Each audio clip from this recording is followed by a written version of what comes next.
Hello guys, so again it's me Rafi Sam Steel, and today's vlog guys we will connect the DJI OSMO Action 5 Pro to the new DJI Mic Mini.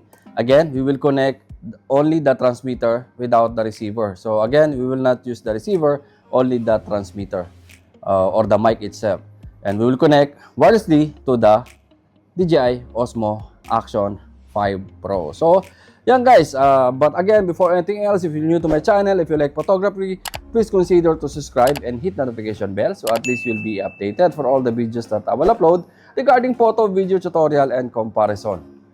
And guys, before we jump into the topic for today, I just want you to share my experience to Dar Marafie Farm Q. So, if you want a short family road trip vacation or a weekend's relaxation with your family and friends, I highly recommend to stop by in the Dar Marafie Farm. So you can enjoy peacefully and great environment. And you can enjoy also the slide rink inside the mart. The slide rink is an skating rink inside the Dar Marafie Farm that cater kids and adults.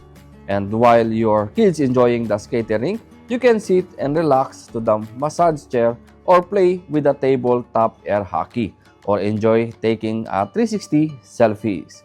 And get ready for unforgettable experience in NegoChi, a shooting range perfect for first-timers, amateur, and even pro.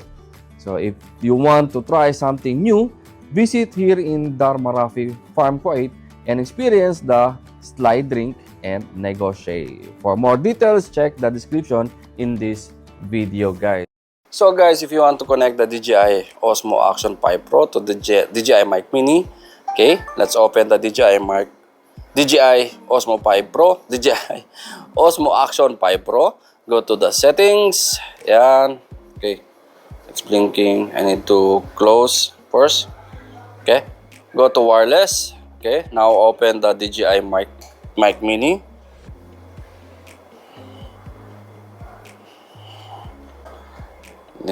Okay, open. Now, go to transmitter 1 if you want transmitter 1.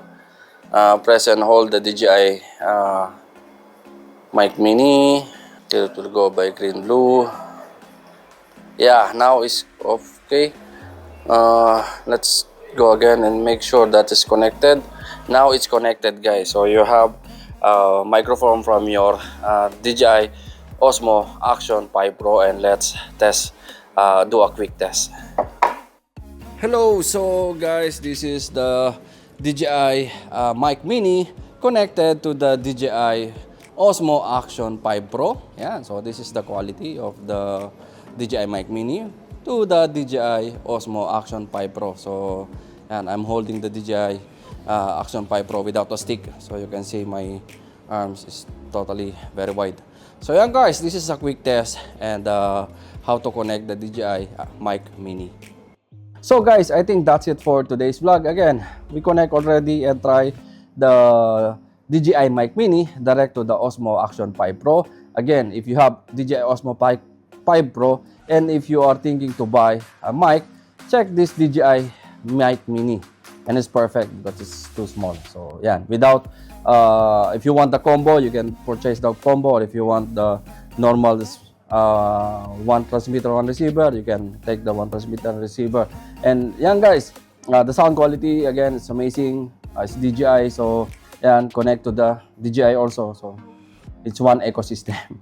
So you have the Action 5 plus the wireless microphone if you want to use for your vlogging and yan.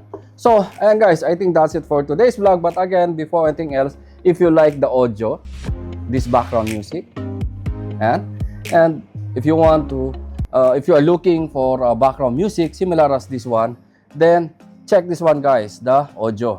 And this audio is a platform that you can download tons of music and sound effects.